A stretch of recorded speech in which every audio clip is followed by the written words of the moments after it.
Section 1B, public health recommendations. So I've gone from sitting to standing, as if you care. Okay, I'm just repeating here that physical activity is any bodily movement versus exercise, which is planned and structured types of activity. So one thing that you'll see that I do often, you might get annoyed by it, but tough, is that I try to give you many different pictures of kind of the same thing. So this way you see that pretty much everybody's in agreement or what the level of differentiation is from one recommendation to another, but you can kind of see how the whole thing is pretty similar. This gets frustrating for students because students want to know what's the answer I need to know for the test. So, and I understand that. And I'll make sure that the answers that you need to know specifically for the test to get the question right are told to you. But what you also need to see is that oftentimes what you get are recommendations that vary somewhat from one group to another. The main theme and the thought is pretty consistent. There's not major disagreement. In exercise, probably two of the bigger organizations are the National Strength and Conditioning Association and the American College of Sports Medicine.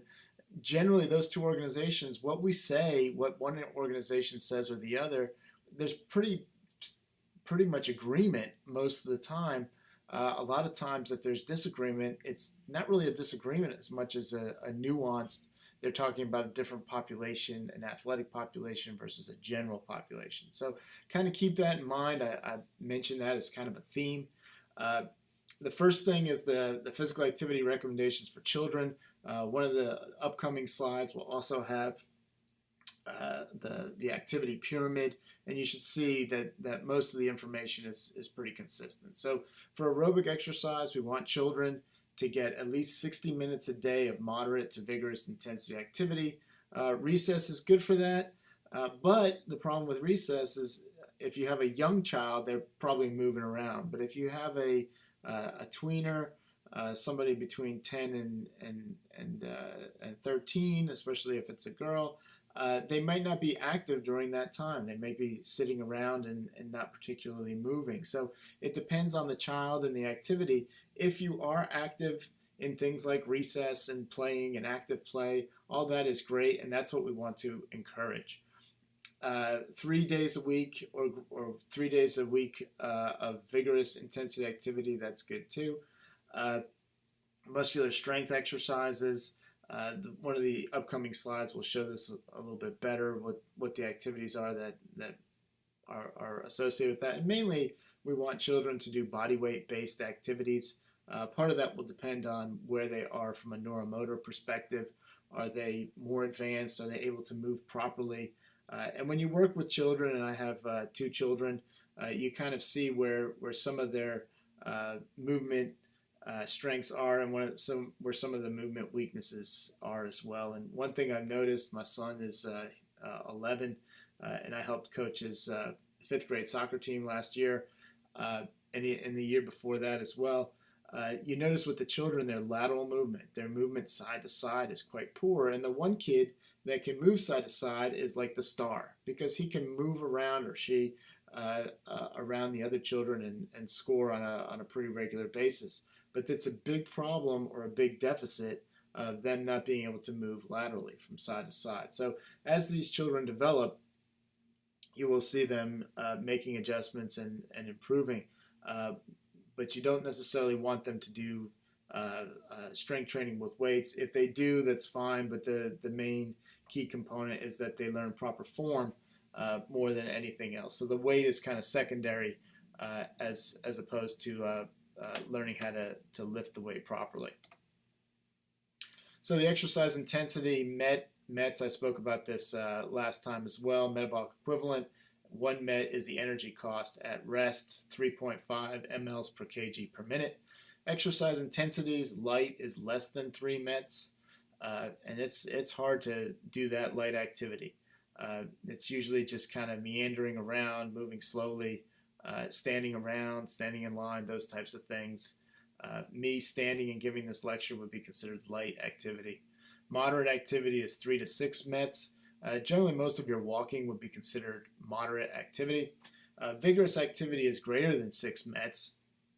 And I harp on this MET thing a lot because greater than 6 METs, do you have any clue what activity corresponds to 6 METs? And my guess would be no. And if I talk to most professionals, even most fitness professionals out there, they have no clue what the heck 6 METs and what level of activity is 6 METs. Generally, as a general rule of thumb, the speed that you're walking at is flat is pretty similar to the MET level that it's going to be. It's not perfect, but it's pretty similar. Any kind of running is going to be vigorous activity. So even running at 4 miles an hour is going to be vigorous. It's about 7 METs. Running at 5 miles an hour is 8.5 METs, and running at 6 miles an hour, which isn't particularly fast, is 10 METs. So, and you get into looking at it from an absolute perspective, so a pure number. METs would be an absolute perspective versus a relative perspective. So how does that feel for you? If you have an elite runner running at 6 miles an hour, they're going to feel like that's light activity. Or not so much light, but moderate activity.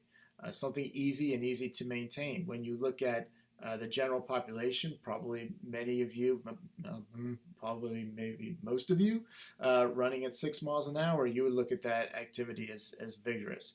For me, right now at my fitness level, I would also consider running at 6 miles an hour to be vigorous. So you look at it from a relative perspective. How does it feel for you versus the absolute perspective, which kind of puts a cut point. And for, I'd say, most of you, myself included, if I'm exercising at six METs, I'm probably considering that to be more moderate than vigorous. So we'll talk about this in the future as well, but to kind of figure out when they're talking about METs, or they're talking about intensity, are they talking about it from a relative perspective, which would be ratings of perceived exertion? How does that exercise feel for you?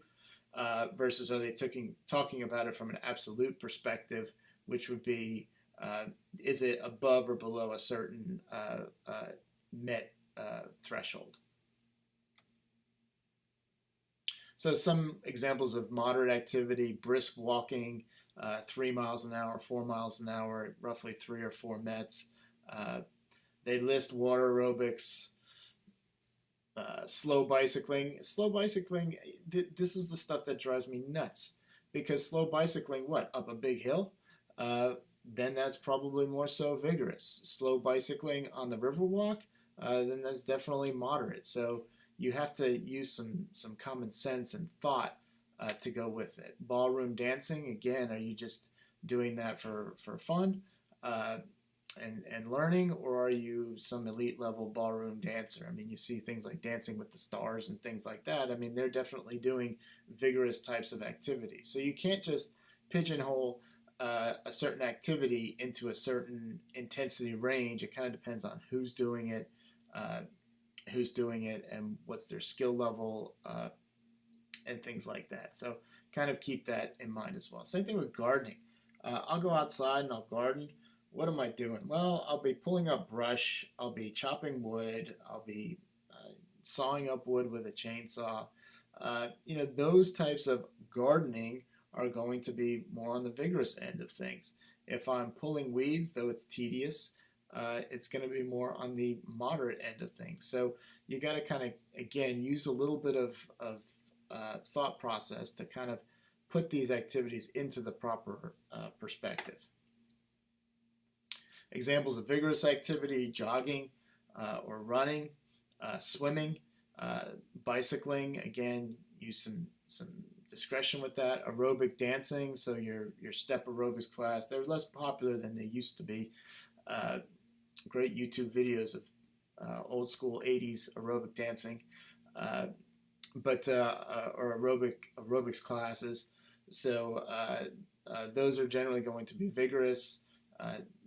Heavier types of gardening, backpacking, those types of activities. So again, you need to use your discretion. But one thing that I see students do, and it's you need to differentiate it, is that vigorous activity is not maximal activity.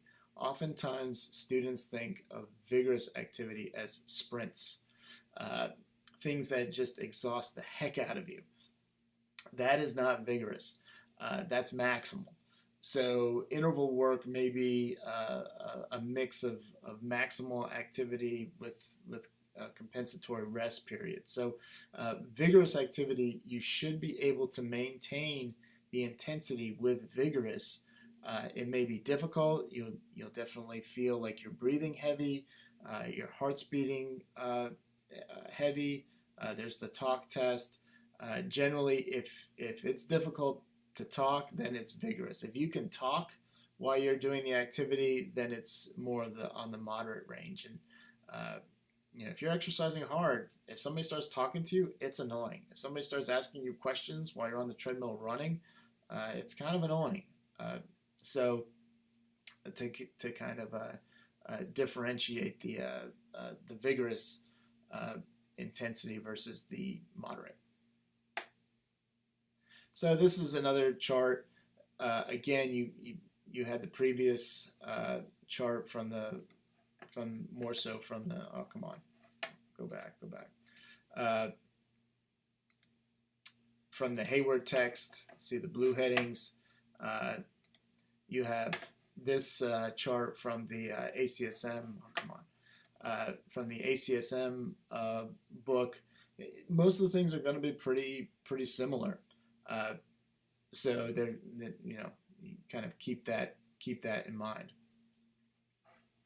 But it gives you an idea. And I love this, like basketball. I remember watching college students playing basketball, pickup basketball, and man, they were sweating and running like crazy. Whereas if you see a bunch of middle-aged men playing basketball at a church league or rec league, they're walking up and down the court. They're not really doing nearly as much movement. So kind of keep that in mind. Who's doing it? How are they doing it? Things like that. So the ACSM primary physical activity recommendations. We'll expand on this. There's the ACSM position stand. We'll go through that. That will be in future lectures. But not on this first test, but on the second test. So this is the basic recommendation: 30 minutes, 5 days a week, 20 minutes, 3 days a week, and I like to go off that net minute value. I like that better. And what you're going to see in other charts, and usually we typically go by this, is 150 minutes of moderate and 75 minutes of vigorous activity a week. So it's a discrepancy, and I know it's frustrating for you. It's frustrating for me because based on what we have here, it looks like 60 minutes a week would be sufficient. And really, what we want is people to do more of the 75-minute activity range. If you combine moderate and vigorous, that's fine. If you do 10-minute bouts, that's fine as well. You should do muscular strengthening, muscular endurance types of activities. So if you go lift weights, that's fine. If you do body weight types of activities, fine as well. It's not like you have to do one or the other. And what you find is that like if you're doing body weight based strength training, usually there's a balance component associated with it, especially if you incorporate some yoga types of movements in there. You can double dip between core and strength training. And that's fine. So you can you don't have to do everything and designate a specific time for each type of activity. And often we don't have the time to do all that activity. So if you can kind of combine and mix and match, and again, it'll be up to you to use your discretion to say, okay, this activity will count for both aerobic activity and strength training, or this activity will count for core as well as strength training. If you play football, what does that count as? And I would count it as strength training, and I would count it as core training. And you really have to look at what the position is. If you're a lineman, then it's definitely a level of core training and strength training when you're doing each of the plays. However, it does not have that big of an aerobic component. So theoretically, if you had a lineman, you just want to make sure that they're also getting a fair amount of aerobic activity as well. From the actual things that they do while playing the sport, they're not getting the really the recommended levels of aerobic activity, and that's probably true for most of the positions and most of things you see in football. It doesn't mean that you can't count it somewhat, but you can't count it for everything. And again, you got to use your discretion. Because of the dose response relationship between physical activity and health, individuals who wish to have further improvements in fitness, reduce their risk of chronic disease, disability, prevent unhealthy weight gain, may benefit by exceeding the minimum recommended amounts of physical activity. This is something, again, that I mentioned in the previous lecture. I mentioned it again. It's true to a point, and you really need to watch for overtraining and symptoms of overtraining. So this is, I think this is from your text. This is for the adults, and it's looking at the activity pyramid, so they break it down this way as well. Just another format for the way the materials are described. Because of the way that it's presented here and in the other section, we'll go off from the aerobic exercise perspective. We'll go off of this 30 minutes, 5 days a week, 20 minutes, 3 days a week. We'll, from a test perspective, we'll go with that. But kind of keep in mind that in other places you're going to see more of the 150 minutes and the 75 minutes. And to kind of go through it, base activities, we want people to be active. When you look at structured types of activity, resistance, balance, flexibility, definitely to do that 2 to 3 days a week. The aerobic activity, especially structured aerobic activity, we want people to do that at least 3 to 5 days a week.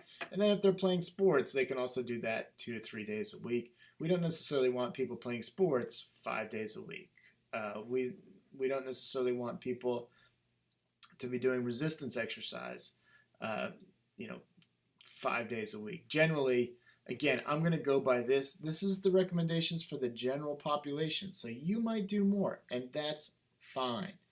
But typically what you'll see in most of the documents when you look at the higher end individuals, they'll say to not exercise each muscle group more than twice a week. So that's pretty consistent. Now, most of the people that do high levels of strength training will split their sessions. They'll do, chest and bis one day, shoulders and lats, and tries. And I don't know if anybody really does that, but shoulders and tries another day. They'll do legs another day. So they're kind of splitting up the muscle groups that they're using. One thing I'll just mention right now, and it'll be repeated in the future, is if you do that, you want to make sure that you're giving the muscles that support the joint structure rest as well. So back in my day, made a lot of mistakes in my day, but back in my day, what I would do is I would do, let's say, chest and shoulders and tries on Monday. You always got to do chest on Monday. You got the rest, you do the best. For whatever reason, chest was always the most important. It still is the most important. I don't get it, but whatever. And then I would do biceps and lats on Tuesday. The problem is that I wasn't necessarily giving the muscles that support my shoulder rest. And those muscles that support my shoulder are getting worked on both days. So you want to make sure that the muscles that are supporting the joint structures are getting rest as well. So especially in the old school bodybuilding mentality, we didn't really think about those internal muscles because you really couldn't see them. But those muscles are just as important and need their rest just as much as the other muscles. So this just breaks it down into more of a graph. And here you see the 150 minutes and 75 minutes. Again, it may seem inconsistent, and I know it's a little bit annoying, but I mean, generally the theme and what we want is consistent. So you could look at this as well. It should be this pretty much the same as the previous slide. It's just another format. This is the pyramid for the children. For the children, they don't give as much structure and examples. For the children, they just break it down to more general things. So every day, be as active as possible. Recreational activities 3 to 5 days a week. Flexibility and strength training, and try to cut down inactivity. In this next slide, they break it down to some examples for those activities. So just playing outside, doing chores. Good luck getting the kids to do that. Taking the steps instead of the elevator. And like my kids, doing the chores they're not too good about. But when we were in we went on a Disney cruise last year, we were always taking the stairs. And the elevators are just slow. You got to wait for all the people to get on and get off. It's quicker just to use the steps. And you train your kids and you train you as an individual that taking the steps is acceptable. It's the thing we do. And it's the thing that we opt for. Now, if I got to go up 15 flights of steps, yeah, I'm taking the elevator.